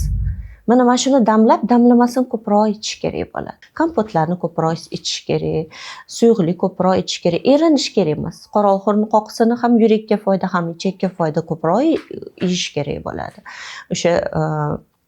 O'shalar bilan o'zini qabziyatini yengillatib yursa bo'ladi. Faqat o'zini ustida ishlash kerak-da. Yana bitta narsada tip qonunlaridami adashmasam shunaqa narsa ma'lumot o'qigandim. Masalan, Misrda yetishtirilgan mevalar, o't-o'lanlar ana shu yerning aholisi uchun foydali. Chunki Alloh shunaqangi mohir zot ekanki, masalan, bizning O'zbekistonimizda nima o'simlik, nima meva bo'lsa, mana shu tabiatdagi yashayotgan, mana shu tabiatda hamnafas bo'lib yashayotgan insonlarga faqatgina o'shalardan davo ekan. Bizga Misrni yoki Eronni, endi Eron balkim bizga yaqindir tabiati mutlaqo boshqacharoq bo'lgan joylarni, masalan, sitrus mevalar keladi. Bizga foydasi yo'q ekan. Bunga qanday qaraysiz? Bu asliga haqiqat. Haqiqatda shunaqa. Mana e'tibor beramiz, hattoki oddiy probiotiklar bu ichak bakteriyalar hisoblanadi. Ichak faoliyatini tiklab beruvchi bakteriyalar probiotik dori holatida chiqariladi. Shuni chet ellikidan ko'ra o'zimizda ishlab chiqarilgan, ya'ni o'zimizning mana sirdan qilinadi, fekalidan, chaqaloqlarning fekaliylaridan qilinadi. Mana shu tabiiy mahsulot o'zimizni aholimizni, o'zimizning muhitimizdan tayyorlangan mahsulotning foydasi ko'proq bo'ladi. Chet ellik probiotiklaridan ko'ra. Men hayron qolaman-da. Ibn Sinoni kitoblarimda o'qiganingizda, mana bu giyoh bir 20 yil oldin jiyanim, 5 yil yotadigan jiyanim shunaqa 40 isitma bilan yotibdi. Unga dori ichirsa ham ta'sir qilmayapti. Yana uni 5 ga belib olganmiz. 25 yil bo'libdi. Anaqa uquvsizlikda endi bu yosh onalar uquvsiz, xolalar uquvsiz. Bir oddiy akusher ginekolog keldida, bundoq qarab, hozir men buni issig'ini tushiraman deb dala choy terib kelibdilar. O'sha Toshkentda qaysidir chetida turardilar, yo'l-yo'lga yuvib, ezib, haligini choy qilib ichirdilar-da. 20 minutda an bilan issig'i tushib, terlab uxlab qoldi. Qarangda, haqiqatdan ham arg'i bo'yda o'sadigan bir yalpizlar, o'zgarishlar, biz shuni ilmini bilmaymiz-da. Xalq tabobati albatta hamma narsa bor-da o'zimizda. Hamma narsa bor. Lekin buni ilmini hamma ham kitob o'qirmaydi. Kimdir kitoblar qilib chiqargan ham, ko'zim ham tushgan bunga. Mana shu ilmlarni qanaqa qilib sizlar harakat qilasiz? Masalan, Instagraminglar orqali, Telegraminglar orqali, chunki bu chekka viloyatdagilarga ham nimadir baribir yordam berish kerak. Masalan, men bolalarim kichkinaligida biz Rossiyada yashaganmizda, u paytda endi borganmiz, qo'limda chaqalog'im, 20 kunlik chaqaloq bilan samolyotda uchib borganmiz. 3 kun, 4 kundan keyin 3 kun chaqaloq uxlamadi. Muhit o'zgardi. Xo'jayinim ikkalamiz ko'taramiz. Oxiri sinimga telefon qilsam, opa qulog'i og'rigandir dedi-da. Shunda kallamga keldiki, miyamga shu fikr keldi. O'sha paytda bir gazetada o'qigandim. Achchiq toshni mayda kukun qilib, ozgina yog' bilan o'sha quloq og'rigasa mabodo shuni quysa yaxshi bo'lib qolar ekan. Boshqa bilimim yo'q. Shuni qildik. Bola yarim soatda 3 kun uxlamagan bola taq uxladi. Bir 8 soatcha qorni ham ochmadi, yig'lamadi ham, juda charchaganda. Ertasi kuni o'ynatib o'tirsam, quloqidan shunday qop-qora yaraga o'xshagan narsa tushdi-da. Kimni ko'rsam aytaman, "Voy, men shunaqa qilgan." Chunki shunaqangi menga Alloh nasib qilib o'sha kichkina bir ma'lumotni o'qib qo'yganman. Shu menga qancha yordam berganda. Instagramlaringlar orqali, Telegramlaringlar orqali mana shunaqangi o'zingizlar bilgan tabiiy yo'llarda tarqatish ilojisi bormi odamlarga manfaatli bo'lishi uchun? Yo'q, albatta, u har bitta bemor kelganda, o'zi tavsiya berilganda bu narsa to'g'risida aytiladi. Keyin mana sano choylari deydi, ichak faoliyatiga yordam beradigan, keyin mana psilium hozir Alloh rozi bo'lsin, uni kapsula holatida bu o'zi kletchatka hisoblanadi. Lispodорожник o'zbek tilida bilmas ekanman. O'sha lispodорожникdan qilinadi. Bu ham tabiiy mahsulot. O'sha kapsula holatida chiqarilib, bemorlarga ancha yengillik, qulaylik beryapti-da. Kukun holati ham bor, ham arzon, ham tabiiy. Unga masalan o'rganib qolish yo'q. Ko'proq suyuqlik bilan ichsa, ichak faoliyatini tiklab, yaxshi ichakni ishlatishga yordam beradi. Keyin o'sha to'g'ri ovqatlanish tarzi tushuntiriladi. Ko'proq o'sha suyuqlik miqdori, ko'proq kletchatkalarni yeng, to'g'ri ovqatlaning. Oddiy kivi bor-ku, o'sha ham zo'r yumshatadi. Mana bemorlarga aytaman, har kuni agar yeya olsangiz, bittadan kivi ratsionga kirgizib qo'ying. U ham yaxshi yumshatib beradi. Endi Dinoraxon, biz kivi yeydiganlar va yeyolmaydiganlar bor. Yetkazishimiz kerak-da. Kivi yeydiganlarga va o'sha ko'chasida arag'ani bo'yida o'sib yotgan ajriqdan ham nimadir davosi borda. O'zi hech narsa bejiz yaratilmagan. Shunaqa. Bejiz birorta o't, birorta giyoh yo'q. Lekin qani shu o'simliklar tili bo'lsa-da, men palon joyingga davoman, sen Amerikadan davo qidirib yuribsan, mana shuni damlab ichgin, mana deydigan. O'zi bor, tabiblar bor-ku, xalq tabobati bilan o'qigan, o'zini ustida ishlaydigan. Endi har xil tabib bor. Endi Dinoraxon, bu yaxshi tabiblarni yomon tabiblar nomini yomon qilib qo'yishganda, o'sha qo'rqadi hamma. Lekin har xil tabib bor, lekin hamma tabibga ham ishonish sindirib aytolmayman, chunki ayrim tabiblar kasallikni, mana o'sha boya aytganim, yarali kolit holatlarda tabiblarga ko'p borib qoladi bemorlar. Ular o'zini giyohlarini qilib berib, o'zini qanaqadir kundorlarni qilib berib, ichaklarni chiritgan, ichak teshilib ketgan holatlarga olib kelib qo'yadigan holatlar uchrab turadi. O'shaning uchun ehtiyotkorlik bilan haqiqatda biror bir manfaat topib, haqiqatda o'sha tabib kimlardir haqiqiy davololgan bo'lsagina borish kerak. Lekin yarali kolit holatlarda tabiblarga boringlar deb tavsiya qila olmayman. Masalan, oddiy mana shu gemoroy kasalligida ham Nilufar opa, uni ham darajasi bor, uni ham asorati bor, uni ham har xil holatda bemor keladi. Masalan, yengil darajada to'g'ri tabiiy bilan davolasa bo'ladi, konservativ ushlab tursa bo'ladi, yengillik qilsa bo'ladi. Lekin o'sha operatsiyaga holatiga yetib kelganda u dorilar bilan kasallar yana ham kasalligini yomonlashtirib qo'yishimiz kerak emasda vaqtida. To'g'ri. Bitta psixolog bilan suhbatlashdik. Ular aytdilarki, kasallikning turlari qalbdagi og'riqlar bilan bog'liq. Masalan, ko'proq hozirgida uchrayotgan saraton kasalligi, o'sha matka bilan bog'liq bo'lgan kasalliklar, bu erdan olgan aziyatlarning oqibati. Umuman erkak zotidan xafa bo'lish deb aytdilar. Bunga qanchalik siz izoh bor sizda? U aniq sabab bo'la olmaydi, lekin faktor bo'lib kasallikka rivojlanishiga muhit bo'la oladi-da Nilufar opa. Chunki o'sha kasallik boshlangan bo'lsa, insonda bu yoqdan tashqaridan tazyiq bo'lib tursa, zulm bo'lib tursa, tashqi muhit masalan buni kasallikka befarq bo'lishsa-da, undan yana tashqi nima deydi? Aziyat chekib tursa, albatta kasallik uchun muhit bu narsalar stressli faktorlar. Kasallik yana ham gurkirab rivojlanib ketadi. Kasallik tezroq boshqa darajalariga o'tib ketib qoladi. Tezroq u tarqab ketib qoladi, tezroq metastaz berib yuboradi, tezroq o'limiga olib kelib qo'yadi. Mana shu kasallarda agar men o'ylayman, ruhiy holat, mana Kamolaxon bilan suhbat qilganimizda ham agar e'tibor bergan bo'lsangiz, haligi bo'ldi bu bemordan umid yo'q deyilgan holatda kislorodlar ulangan kishini oldiga kirib, "Oy, siz shundoq o'g'lingiz bor-a, shogirdlar ekan. Qanaqa go'zal tarbiya bergansiz. Rahmat bizga shunaqa shogird yetkazib berganingizga" deganimdan keyin kechqurun bilsam, reanimatsiyadan palataga olinibdi. Shu darajada qarang. Motivatsiya bo'lganda. Kasallik o'zi mana Luiza Haydi kitoblarida ham saratondan o'zlari ruhiyatlari bilan chiqib ketganman deylar. Ruhiyat bilan har qanday dard davosi yo'q kasallikni yengib chiqish mumkinmi? Albatta mumkin, Nilufar opa. Albatta. Albatta mumkin.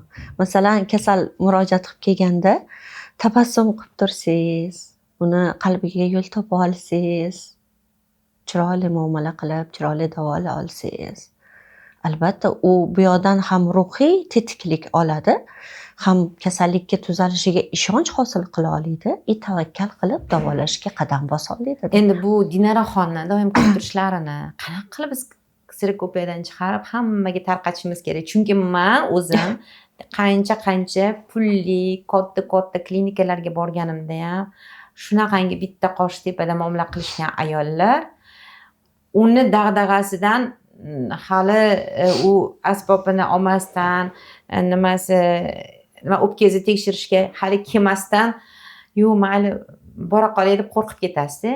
Nima uchun mana shu sohani tanlagan ayniqsa ayol vrach bo'la turib kulib muomala qila olmaydi yoki shu medinistlarda bunaqa muomala. Masalan, men pedagogman. Pedagoglarga bu narsa singdiriladi. Pedagogik qobiliyat.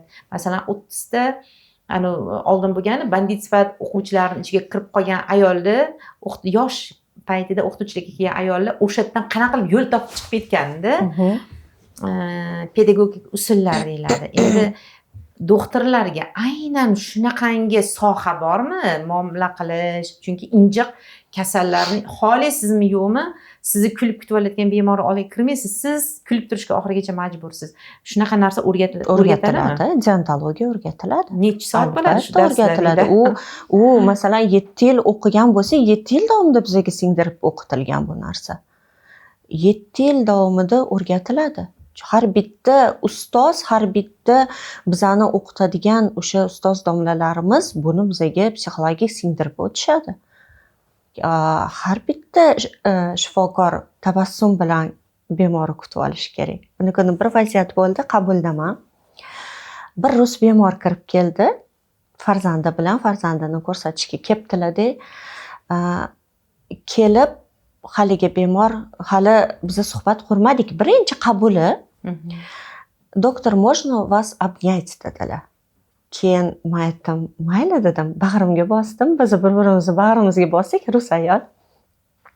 Keyin unda qarab, men siz Instagramingizga kirib qoldim-da, siz bemorlarni quchoqlab tushgan rasmlaringiz ko'p ekan deydi. O'shani ko'rib, sizni kelib quchoqlagim keldi, o'shaning uchun sizga keldim deydi.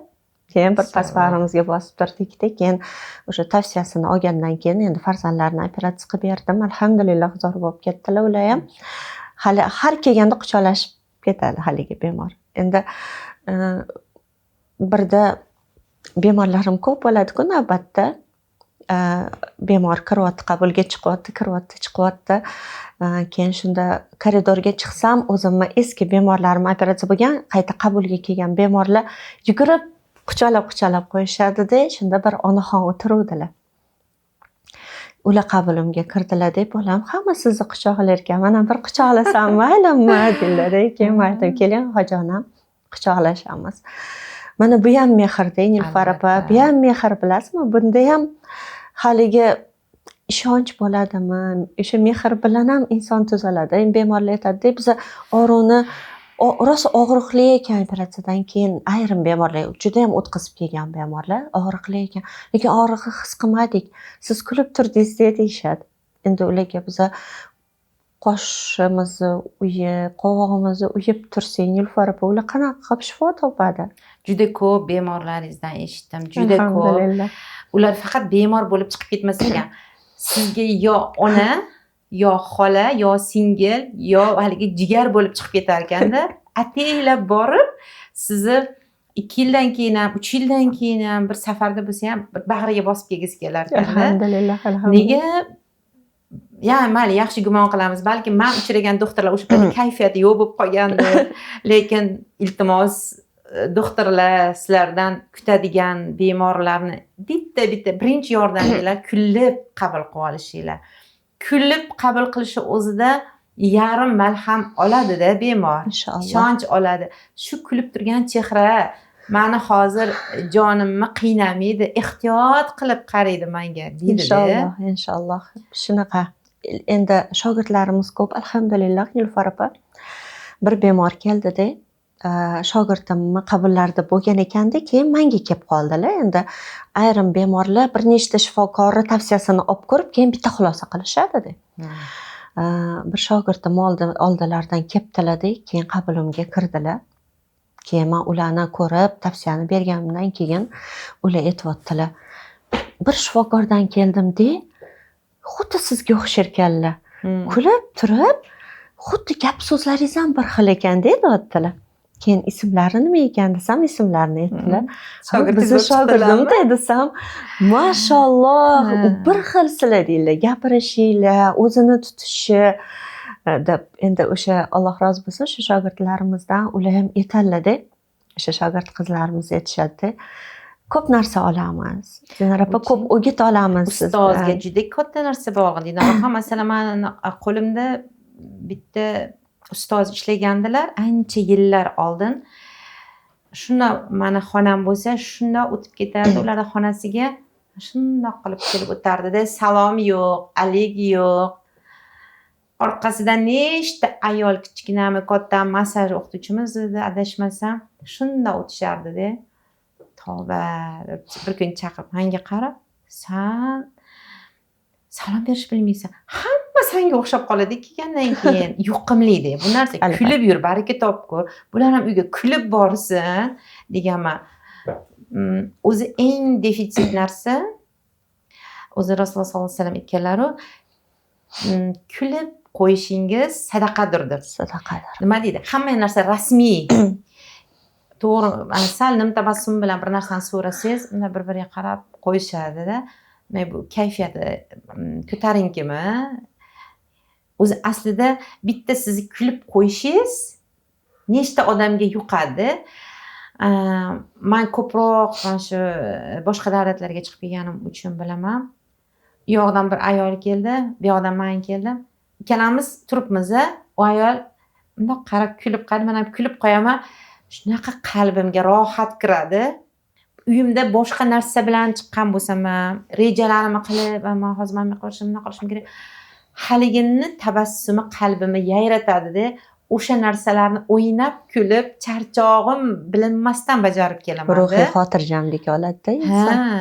Nega bizning jamiyatimizda hamma rasmiy, hamma shoshgan, hamma qayoqqadir shoshadi. Svetoforda qarasangiz ham hamma shoshgan. Biridan biri o'tib ketay deydi. Lekin bu narsa hammadan ham ko'proq doktorlarga juda ham kerak. Chunki bemor juda jon talvasasida boradi doktorga. Oxirgi chorasida, mana bizni mentalitetda odamlari juda kamtarona bo'ladi-ku, o'zini har 6 oyda ko'rsatib kelaydi, bormaydi. Shunchaki doktorxonaning oldidan o'tib ketadi, bir ko'rinib ketadi deb hech qachon, endi bir 90% odam haqida gapiryapman. Faqatgina jonidan o'tib ketganda boradi-da. Endi u holatda albatta juda ham shirin so'zga muhtoj bo'ladi. Keling endi Dinoraxon, oddiy kasallik bo'lib, yana mana kasallikka qaytsak, lekin uni oqibati oxiri tuzalmas bo'lib ketgan bir voqealar haqida ikki og'iz gapiring. O'zi oddiy narsadan boshlangan. O'tib ketadi deb odam o'ziga o'zi beparvo bo'lganda, lekin alal oqibat bu o'lim bilan tugagan yoki juda ham ayanchli holatdagi kasallar haqida ozgina tushuncha bersangiz, balkim o'zlarining sog'ligiga ayollar sal ertaroq e'tibor berisharmidi. Albatta, o'zi asli masalan bemorda qanaqa shikoyatlar bo'lsa shifokor qidirish kerak. Farqi oddiy, masalan, hojatga chiqqanda rohatlanish hissini sezmasa inson, ayrimlarda to'liq bo'shanish hissi bo'lmaydi. Yoki biror bir mustahab qilganda qo'liga biror bir tugunlarni sezilishi yoki o'sha hojat vaqtida biror bir og'riqni his qilib qolishi yoki axlat bilan biror bir ajralmalarni ajralishi, masalan, qon, shilliq, yiring bo'lish holatlari yoki o'sha perianal soha deymiz, o'sha sohalarida ayrimlarda qichish holatlari bo'lsa ham unga befarq bo'lishadi. Uni ham biror bir kasallik bo'ladi qichishtiradigan. O'sha holatlarda keyin doim inson endi o'zini birinchi o'zini nazorat qiladigan insonni o'zi bo'ladi-da. O'sha albatta o'ziga juda e'tiborli bo'lish kerak inson.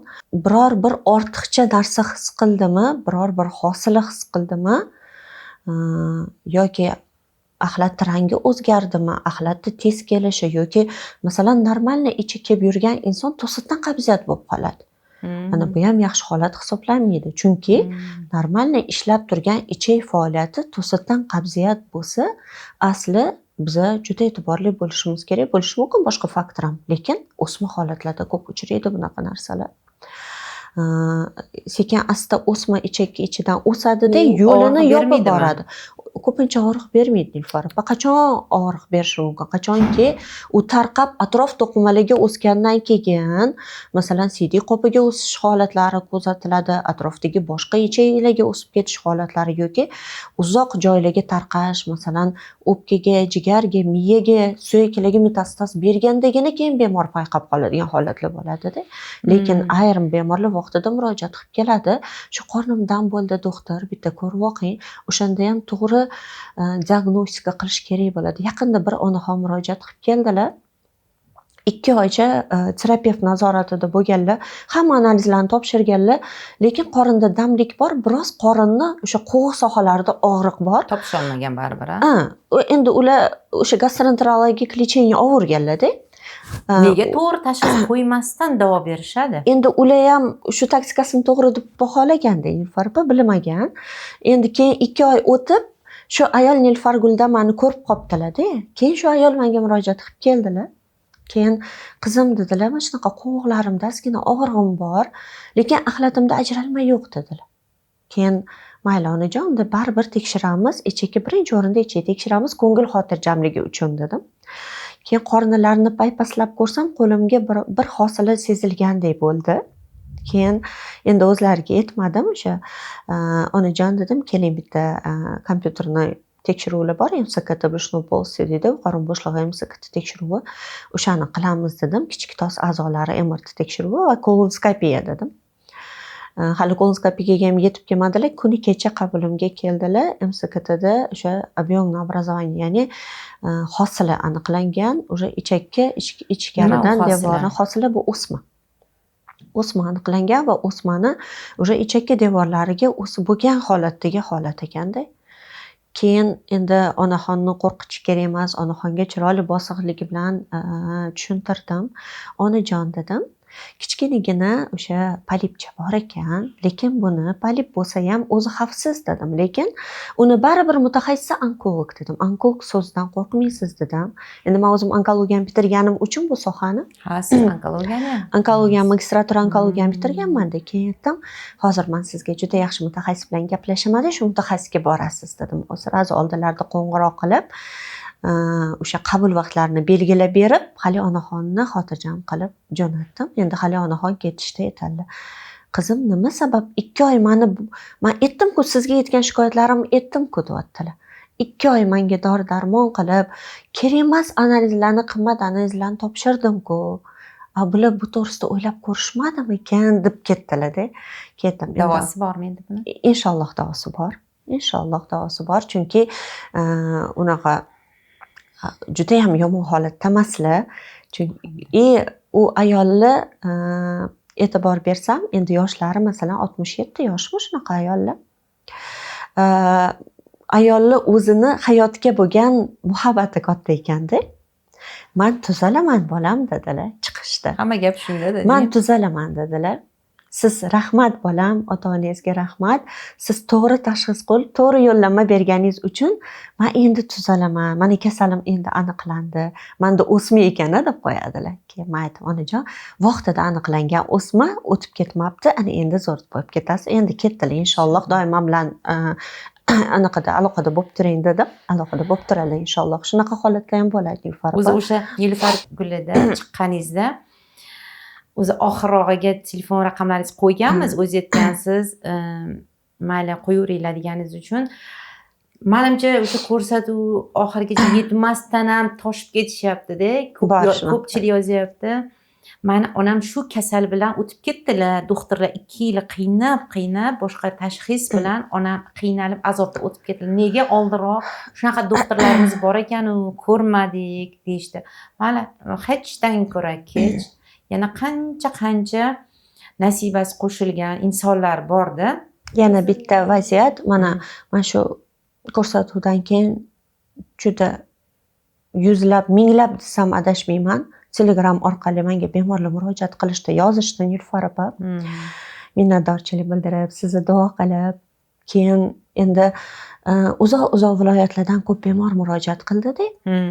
O'shalarga endi masofa bor-ku, yetib kelolmaydigan bemor, muhtoj bemor ko'p ekan, orasida juda ko'p bemorlar o'sha yetib kelolmaydigan ekan. Ularni shikoyatlarini eshitib, endi hattoki shunaqa vaziyatlar bo'ladi, rasmini yuboring deb qo'yaman, endi o'zim keyin o'chirib tashlayman, o'sha rasmga qarab ham tavsiyalarimni yozib berib, shunaqa qildik. Ko'p bemorlar juda ko'p ajrlar olibsiz Dinoraxon. Alloh rozi bo'lsin. Dinoraxon, yana bitta narsada siz gapiryapsiz.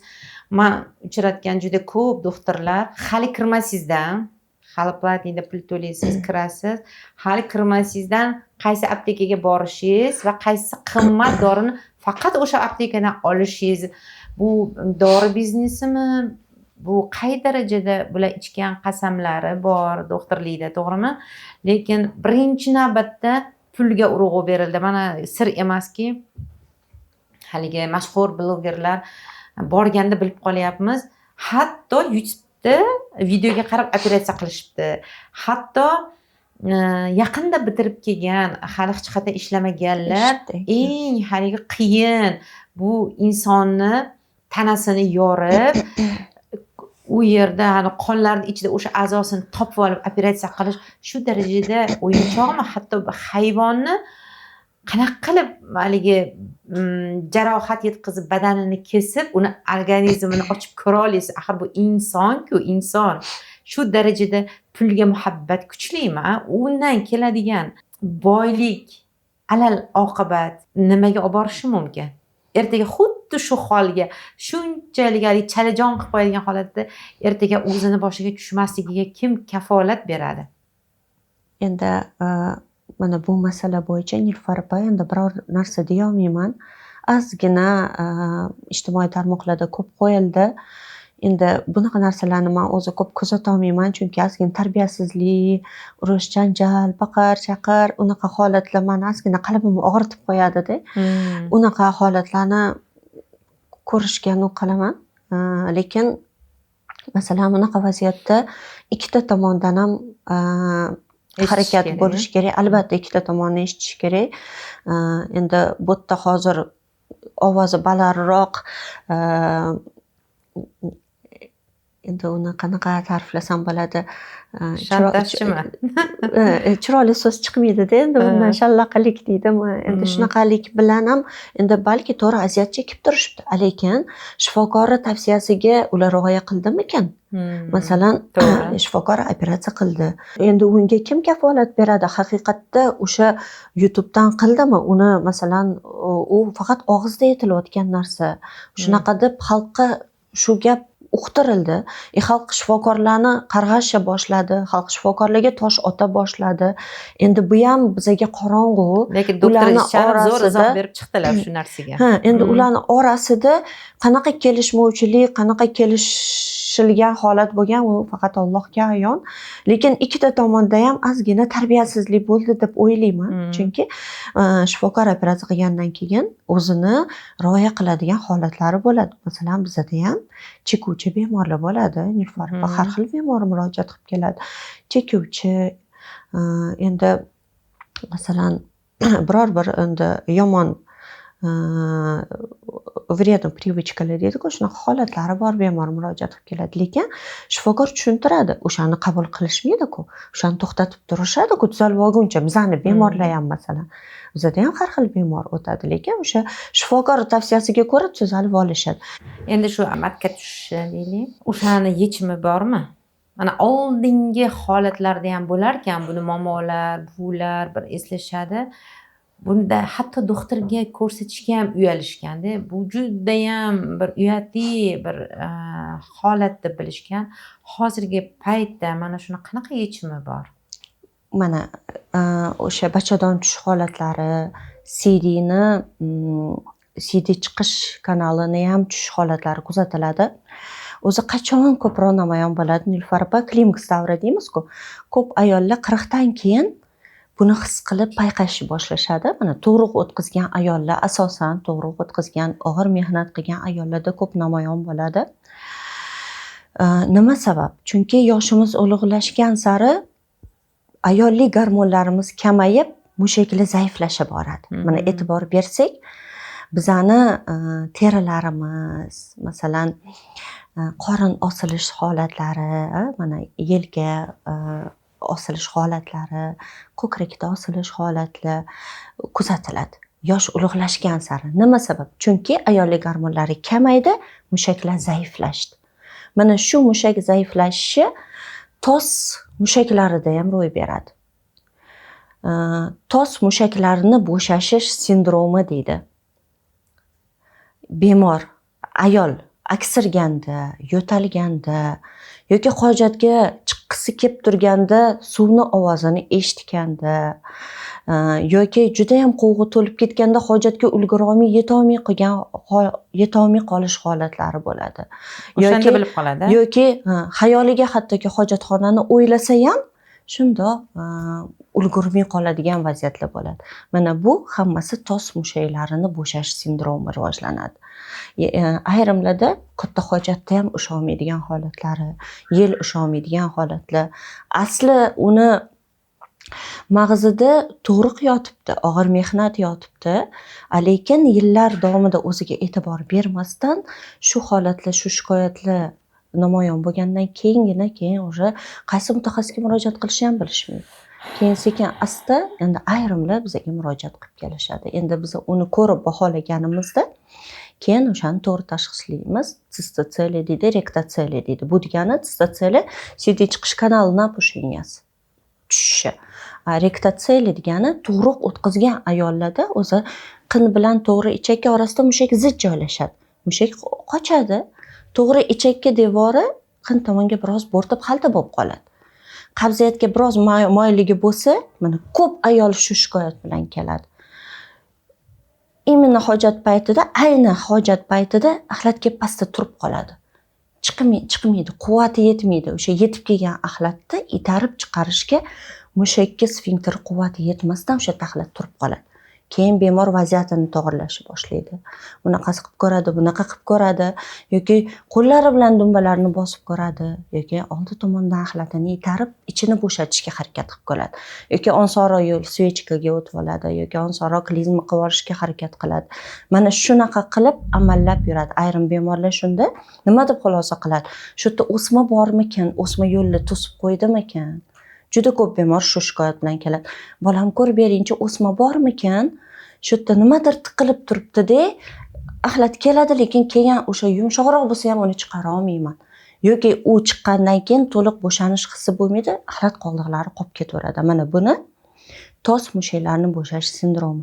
80%, 90% ko'p tug'gan, qiynalib tug'gan, og'ir mehnat qilgan ayollarda uchraydigan holat hisoblanadi. Bolalarni dunyoga keltirish uchun onalar qanchalik qurbonlik beradi? O'shaning uchun ham Alloh gunohlardan poklaydi-ku o'sha tug'gan ayollarni. Bejizga etilmaydi, jannat onalar oyog'ini ostida. Chunki bunda olib qarasak, har tomondan ayollar mashaqqati ko'p o'zi asli. Keyin mana shu murojaat qilib kelgandan keyin endi buni yechimi bor. Qanaqa yechim? Yoki mashqlarimiz bor. Biz bemorlarga tushuntiramiz, Kegel mashqlari deydi. O'zi bemorlar murojaat qilib kelsa, ularga o'tkazib, internetdan topsa bo'ladi. Kegel mashqi deb yoziladi, lekin biza mana masalan, mana o'zimizni bemorlarga o'sha tajribalarimizga asoslanib ishlab chiqargan taktika mashqlarimiz bor-da. O'shalarni tushuntiramiz bemorlarga. Ya'ni shuni Kegel mashqlariligini bilib olishsa deb o'ylayapman-da. qidirib topisharmikin Zora? O'tda, Chunki hamma ham kela olmaydi-da. Kegel mashqlar boshqacharoq o'tda to'g'ri Ya'ni sizlarniki ta'riflanadi. boshqacharoq. Masalan, aytyapman, man yillar davomida tajribamizga asoslanib, bemorlarni boshqarib, olib borib, davolab, shunga asoslanib o'zimizni mashqlarimizni tuzganmiz. Tajriba asosida. Tajribaga asoslanib, endi bu ochiq hozir efirda menimcha aytib bersa noqulaylik tug'dirishi mumkin. U menga o'sha telefonimni yozib qo'ysalar, bemorlar murojaat qilsa, men ularga erimasdan Albatta, tushuntirib beraman. Ko'rsatuvda ketadi. Endi ozgina bu anaqamizga to'g'ri kelmaydi-da, endi Albatta. bu shaxsiy Bu o'ta ish, shaxsiy. shaxsiy bo'lgani uchun ularni men o'zim tushuntiraman inshaalloh. Agar murojaat qilishsa, buni ham yechimi bor. Yoki shu mashqlarni mana yillar davomida trenajyorni zalga borsam, o'shalar baqot bo'lib baqotlashadi-ku. Xuddi shunaqa o'sha tos mushaklarni baqotlatish imkoni bor. Demak, hamma narsani oldin olsa bo'ladi. Bo'ladi. Imkoni bor Uzluksiz mashqlarni qilib, o'zini ustida ishlasa, o'sha qabziyatiga juda ham zo'riqtirmasa, buyog'iga o'zini asrasa, og'irlarni ko'tarolmasa, endi mana ayol kishi mehnat qilib, endi bujon holatiga kelganda navara ko'tarishga tushib ketishadi-da. Navara shirin-ku. Farzanddan ko'ra mag'zi shirinroq danagidan uni ham ko'tarib, u ham ichki a'zolarini yana ham tushish holatlariga olib keladi. Mening otam ushlab turing deb. Mening ismim ustab turing dedilar. Oyijonim ko'p rahmatli shuni aytib berardilar-da. Siz ismingiz kim desa, mening ismim ustab turing. Menga bola hamma farzandini berib ketaveradi. Shunaqa edi, o'zi asli haqiqatda. Demak, nafaqat yoshlikda, keksayganda ham har doim ayol kishi o'zini asrashga muhtoj ekan. Kerak.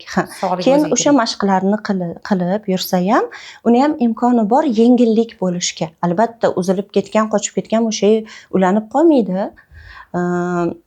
Xaltalar yo'qolib qolmaydi, lekin hozirgi holatidan ancha yengillik bo'ladi. Agar unda ham uni natijasi bo'lmasa, uni ham yechimi bor. U jarrohlik usuli bilan davolanadi. U plastika qilinadi, undanda yana ham azoblardan keyin rohatga chiqadi. Azoblardan qutulishadi inshaalloh. O'sha siydik ushlash holatlari tiklanadi. Har tomondan o'sha axlat kelib turib qolib, to'liq bo'shanish hissi bo'lmaslik holatlari tiklanadi, ancha yengillik bo'ladi. Yaxshi hayotga, yengil hayotga qaytsa bo'ladi. Dinoraxon, sog'lom hayot. Avvalo o'zim uchun juda ko'p manfaat oldim sizdan. Har qanday ayol eshitsa, o'ziga uchun nimadir foyda tomon chiqara oladi. Inshaalloh sizni qidirib so'raganlar uchun e'tiborli bo'linglar.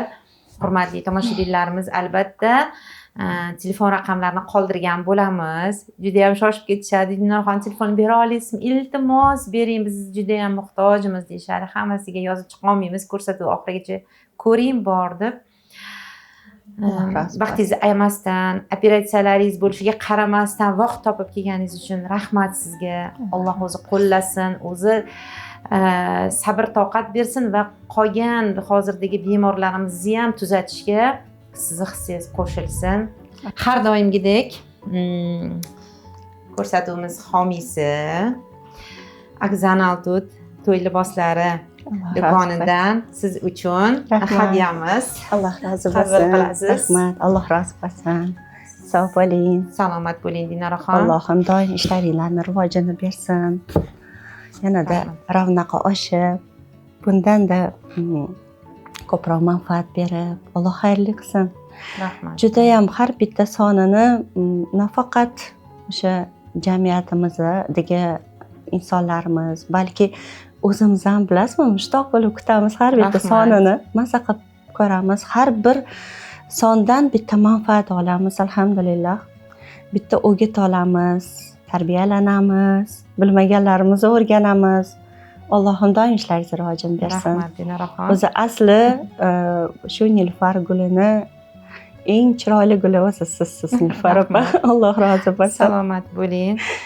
Rahmat. Kelganingiz uchun tashakkur. Rahmat. Shuncha operatsiyalaringiz turib, vaqt topib keldingiz. Rahmat, kattakon. Alloh rozi bo'lsin. Juda ham manfaatli bo'ladi tomoshabinlarimiz uchun ham. Inshaalloh salomat bo'ling. Alloh rozi bo'lsin. Qadrbaland qadrlilarim, eng qiziq nuqtasida tugatishga majburmiz. Inshaalloh mana shu qisqa suhbatimizdan ham o'zingiz uchun olam bilim ma'lumotlar oldingiz, o'zingizni ehtiyot qiling. Siz birinchi navbatda o'zingiz uchun keraksiz. Salomat bo'ling.